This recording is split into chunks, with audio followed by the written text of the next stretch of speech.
जरूरी सूचना है आप सभी स्टूडेंट्स के लिए।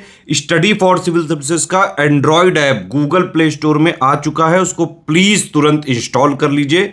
और अगर आप स्टडी फॉर सिविल सर्विसेज के सिर्फ ऐप से कोई भी कोर्स, कोई भी पीडीएफ परचेस करते हैं तो उसमें अप्लाई कूपन, अगर आप ज्ञान सर जो है आप उसमें अप्लाई करते हैं, ये कूपन कोड है, तो उसमें 20% फीस तुरंत माफ हो जाएगी। मतलब 20% डिस्काउंट तुरंत उसमें लग जाएगा। ज्ञान सर लिखना है, नॉर्मली ज्ञान सर स्मॉल लेटर में है सब कुछ, कोई स्पेस नहीं, कोई कॉलम नहीं, सिर्फ ज्ञान सर, GYANSIR। इस तरह से अगर कूपन कोड लगाते हैं आप ऐप में बाई करने से पहले, जो अप्लाई कूपन वाले में आता है, तो 20% का डिस्काउंट तुरंत मिलेगा। वीडियो देखिए। नमस्कार साथियों, स्वागत है आप सभी का स्टडी फॉर सिविल सर्विसेज में। ये क्लास है हमारी वर्ल्ड और इंडियन ज्योग्राफी की लिस्टिंग की, और जैसा कि आप लोगों को पता है लिस्टिंग से इंपॉर्टेंट क्वेश्चंस पेपर में आते हैं। तो अगर आप चैनल पर पहली बार आए हैं तो चैनल को साथियों सब्सक्राइब करिए, सब्सक्राइबर्स का बेस बढ़ाइए, बहुत कम है। दूसरा, अगर आप RO की तैयारी कर रहे हैं तो आज ही चैनल को फॉलो कर लीजिए। यहाँ पर आपको RO में 140 नंबर की जो GS आएगी उसकी पूरी तैयारी यहाँ करवाई जा रही है, बिल्कुल फ्री में। ठीक है, इसके लिए आपको कोई पैसा नहीं देना है, बस आप रेगुलर चैनल को विजिट करिए, बस इतना काम करना है।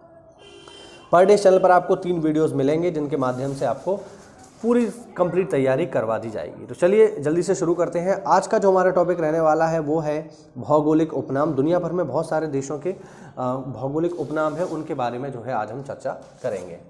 चलिए शुरू करते हैं। देखिए, पहला है एड्रियाटिक की रानी। ये किसको कहा जाता है? ये वेनिस को कहा जाता है, जो इटली में मौजूद है, ध्यान रखना। फिर है लौंग का द्वीप। लौंग का द्वीप किसको बोलते हैं? जंजीबार को कहते हैं। हो सकता है आपने पहले भी पढ़े, क्योंकि बहुत ही बेसिक है लेकिन इंपॉर्टेंट है। 7 पहाड़ियों का नगर किसको कहा जाता है? रोम को कहा जाता है, ध्यान रखना। अगला है शाश्वत शहर। इटर्नल सिटी किसको कहते हैं? ये भी रोम को कहते हैं। शाश्वत का मतलब होता है जो हमेशा से मौजूद हो, जो हमेशा से बना हुआ हो। शाश्वत, सनातन, ये एक दूसरे के पर्यायवाची है। फिर है नील का वरदान या नील का उपहार, ये कहते हैं मिस्र को। निषिद्ध शहर किसे कहा जाता है? लहासा, तिब्बत को कहा जाता है, ध्यान रखना। लैंड ऑफ थंडरबोल्ट, ये किसको कहते हैं भैया? भूटान को कहते हैं, याद रखिएगा। नदियों का देश किसको कहा जाता है? बांग्लादेश को, क्योंकि बहुत सारी नदियां हैं। ठीक है, हमारी जो गंगा नदी है ये भी बांग्लादेश जाती है, शायद आपको बात पता होगी, नहीं पता है तो जान लीजिए। हमारी गंगा नदी भी बांग्लादेश में जाती है, और गंगा नदी को बांग्लादेश में पद्मा के नाम से जाना जाता है। ठीक है, और ना केवल गंगा नदी, बल्कि आपने एक नदी और सुनी होगी, ब्रह्मपुत्रा, जो तिब्बत से निकलती है और भारत होते हुए ये भी बांग्लादेश जाती है। और बांग्लादेश में ब्रह्मपुत्र का नाम है जमुना, ध्यान रखना। यमुना नहीं है, जमुना है, जमुना।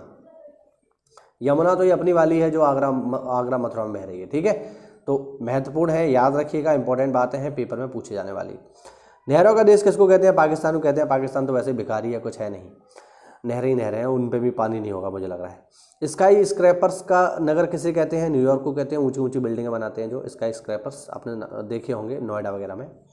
एम्पायर सिटी किसको कहते हैं? न्यूयॉर्क को कहते हैं। अंध महाद्वीप किसको कहा जाता है? अफ्रीका को कहा जाता है, क्योंकि यहाँ पे विकास नहीं है बिल्कुल, ना शिक्षा है, ना यहाँ पे स्वास्थ्य है, बेसिक जो ह्यूमन नीड होती हैं वो भी पूरी नहीं कर पाते, इस वजह से इसको अंध महाद्वीप कहा जाता है। स्वर्णिम द्वार का नगर किसको कहा जाता है? सैन फ्रांसिस्को को कहा जाता है, ध्यान रखना। क्वेकर सिटी किसको बोलते हैं? फिलाडेल्फिया को कहा जाता है, फिलाडेल्फिया, क्वेकर सिटी। एंटिलीज का मोती किसको कहते हैं? ये कहते हैं साथियों क्यूबा को। ठीक है ना, क्यूबा को एंटिलीज का मोती कहा जाता है। आगे बढ़ते हैं। आगे देखिए साथियों, आगे है उगते सूर्य का देश। तो सबको पता है उगते सूर्य का देश क्या है? जापान है। ठीक है, क्योंकि ऐसी मान्यता है सबसे पहले सूर्य यहीं निकलता है। हालांकि जियोग्राफिकली अगर हम देखें तो दुनिया में सबसे पहले सूर्य कहाँ निकलेगा इसका निर्धारण कभी नहीं किया जा सकता, क्योंकि दुनिया गोल है। ठीक है, तो गोल चीज़ की स्टार्टिंग कहाँ से होगी, अंत कहाँ से होगा, इसका कोई भी फैसला नहीं लिया जा सकता। ठीक है, लेकिन माना जाता है कि जापान से निकलता है, तो हम भी यही मानेंगे। मध्य रात्रि का सूर्य के देश किसको बोलते हैं? नॉर्वे कहते हैं, क्योंकि यहाँ पे जो है रात्रि में भी सूर्य दिखाई दे जाता है ना। ऐसा नहीं है हमेशा, बट कुछ महीनों में दिखता है रात में, है ना। स्वर्णिम पैगोडा, देखिए पैगोडा क्या होता है? पैगोडा मंदिर ही होते हैं, ध्यान रखना। स्वर्णिम पैगोडा का देश है म्यांमार। कंगारुओं का देश बोलते हैं ऑस्ट्रेलिया को। दक्षिण का ब्रिटेन कहा जाता है साथियों न्यूजीलैंड को। भूमध्य सागर की कुंजी कहते हैं जिब्राल्टर को। जिब्राल्टर जल संधि हम लोग ऑलरेडी पढ़ चुके हैं।